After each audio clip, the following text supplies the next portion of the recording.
हनुमान जी, जिन्हें राम भक्त, केसरी नंदन, अंजनी पुत्र, पवन पुत्र और भगवान शिव के रुद्रावतार के रूप में जाना जाता है, जिनकी देश और विदेशों के हर छोटे गांव से लेकर बड़े से बड़े शहरों में पूजा होती है, जो बल बुद्धि, अपार शक्तियां और सच्ची भक्ति के लिए जाने जाते हैं, जिनके भक्तों ने हर जगह पर उनके मंदिर बनाए हैं। इन मंदिरों में हनुमान जयंती के अवसर पर भव्य आयोजन भी किए जाते हैं। पर हनुमान जी के जन्म के बारे में तो सभी को पता है, लेकिन बहुत ही कम लोगों को हनुमान जी का जन्म स्थान पता है, जहाँ पर हनुमान जी का जन्म हुआ था। तो आज देश और दुनिया के सभी भक्तों को हम हनुमान जी के जन्म स्थान के बारे में बताएंगे, जहाँ पर आज भी हनुमान जी के पैरों के निशान मौजूद है और घर बैठे ही आपको यहाँ की यात्रा कराएंगे। तो इस वीडियो में हम जानेंगे कि हनुमान जी का जन्म कहाँ हुआ था, वह स्थान कहाँ है, वहाँ कैसे जाए, कब जाए। यहाँ जाने से पहले आपको किसकी परमिशन लेनी है, ट्रेन बस टैक्सी का किराया कितना है, वहाँ दर्शन कैसे करें, वहाँ पर कितना पैदल चलना पड़ता है, वहाँ रुकने की और खाने पीने की व्यवस्था क्या है, और इस यात्रा की संपूर्ण जानकारी हम आपको बताएंगे और वीडियो के अंत में इस यात्रा में लगने वाला टोटल खर्चा बताएंगे। तो बने रहिए वीडियो के अंत तक और चैनल को सब्सक्राइब करके कमेंट में जय श्री राम जरूर लिखना। तो चलिए शुरू करते हैं। ज्योतिषों के सटीक गणना के अनुसार हनुमान जी का जन्म 85,58,112 वर्ष पहले त्रेता युग के अंतिम चरण में चैत्र पूर्णिमा को मंगलवार के दिन सुबह 6 बजे भारत देश के महाराष्ट्र राज्य के नासिक जिले में अंजनेरी पर्वत पर हुआ था, जिसे पुराण में ऋषिमुख पर्वत कहा जाता था। यहाँ पर हनुमान जी की माता अंजना का निवास था, इसलिए इस पर्वत को अंजनेरी पर्वत कहा जाता है। ऐसा माना जाता है कि इस पर्वत की चोटी पर एक गुफा है, जहाँ पर माता अंजना ने हनुमान जी को जन्म दिया था। तो अंजनेरी पर्वत तक पहुंचने के लिए आपको सबसे पहले अपने गांव शहर से नासिक आना है। नासिक में Nashik road railway station, bus stand और ओझर एयरपोर्ट बना हुआ है। यहाँ तक आप ट्रेन, बस और फ्लाइट के माध्यम से आ सकते हैं और यहाँ से टैक्सी या बस पकड़कर आपको अंजनेरी गांव आना है, जो नासिक से 25 किलोमीटर की दूरी पर नासिक त्र्यंबकेश्वर रोड पर स्थित है। बस और टैक्सी आपको अंजनेरी गांव के फाटे तक छोड़ देती है। वहां से आपको अंजनेरी बेस पॉइंट तक आना होता है, जो मेन रोड से लगभग 3 किलोमीटर की दूरी पर स्थित है। मेन रोड से बेस पॉइंट तक जाने के लिए आपको ऑटो रिक्शा मिल जाते हैं, और आप अपने कार बाइक से आते हैं तो आप डायरेक्ट बेस पॉइंट तक अपनी गाड़ी ला सकते हैं। बेस पॉइंट में पार्किंग की व्यवस्था आपको देखने को मिलती है, जिसमें 2 व्हीलर का 30 रुपए और 4 व्हीलर का 40 रुपए पार्किंग चार्ज लगता है। तो यहाँ आने के बाद आपको फॉरेस्ट डिपार्टमेंट की चेक पोस्ट देखने को मिलती है। यहाँ से आपको 30 रुपए पर पर्सन की एंट्री टिकट लेनी होती है। और सबसे जरूरी बात, यहाँ से आपको कोई भी कैमरा या ड्रोन ले जाने की परमिशन नहीं है। आप केवल मोबाइल फोन ही साथ में रख सकते हैं। फॉरेस्ट डिपार्टमेंट के गाइडलाइन के अकॉर्डिंग चेक पोस्ट से दोपहर 3 बजे के बाद एंट्री बंद की जाती है, क्योंकि यह पूरा जंगल का इलाका है। तो आप 2-3 बजे से पहले चेक पोस्ट पर आ जाइए। चेक पोस्ट से मेन अंजनेरी पर्वत लगभग 4 किलोमीटर की दूरी पर स्थित है, जो आपको चलकर ही पार करना पड़ता है। ट्रैकिंग का यह रास्ता बहुत ही अच्छी तरह से बनाया हुआ है। रास्ते से ऊपर जाते हुए आपको अंजनेरी लेक के साथ सह्याद्री की पर्वत श्रृंखला भी दिखाई देती है।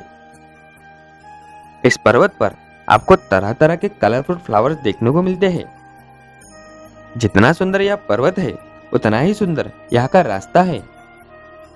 प्रकृति के भव्य नजारे देखते हुए आपको आगे बढ़ना है। थोड़े दूर चलने पर आपको ये 2 बड़े से चट्टान देखने को मिलते हैं। इन 2 पहाड़ों के बीच से रास्ता बना हुआ है, यहाँ से आपको जाना होता है। और इसी जगह पर जैन गुफाएं भी बनाई गई है, जो बहुत ही प्राचीन है। तो इन सीढ़ियों को पार करने के बाद आप पहुंच जाएंगे अंजनेरी के पहले पर्वत पर। यहाँ से आपको ज्यादा चढ़ाई नहीं करनी पड़ती है, और यहाँ से ही आपको प्रकृति की सबसे सुंदर और मनमोहक नजारे दिखाई देते हैं। और बीच रास्ते में आपको छोटे छोटे दुकान भी देखने को मिलते हैं, जहाँ से आप मैगी, नींबू शरबत और हल्का सा स्नैक्स खाने के लिए ले सकते हैं। थोड़ा आगे चलने पर आपको एक मंदिर दिखाई देता है जिसे अंजनी माता का ध्यान मंदिर कहते हैं। धार्मिक मान्यता अनुसार माता अंजना ने इसी जगह पर भगवान शिव की तपस्या की थी और इसी जगह पर तपस्या करने के कारण इस पर्वत का और यहाँ के गांव का नाम अंजनेरी पड़ा। इस मंदिर में माता अंजना और हनुमान जी की बाल रूप की प्रतिमा विराजित है। तो इस मंदिर से थोड़ा आगे जाने पर आपको एक तालाब देखने को मिलता है जिसे हनुमान चरण तालाब के नाम से जाना जाता है। इसी जगह से हनुमान जी ने सूर्यदेव को निगलने के लिए आकाश में छलांग लगाई थी, जिसकी वजह से यहाँ पर हनुमान जी के एक पैर का निशान पड़ गया। तो यहाँ से आगे चलने पर आपको सीढ़ियों वाला रास्ता देखने को मिलता है जो अंजनेरी पर्वत के आखिरी चढ़ाई है। और थोड़ा ऊपर जाने पर आपको हनुमान जी के चरण वाला तालाब नजर आता है। यह चरण स्थान प्रमाणित करता है कि उस समय हनुमान जी का बाल रूप कितना विशाल होगा। तो यहाँ से चलने के बाद आप पहुंचते हैं अंजनेरी के दूसरे पर्वत पर।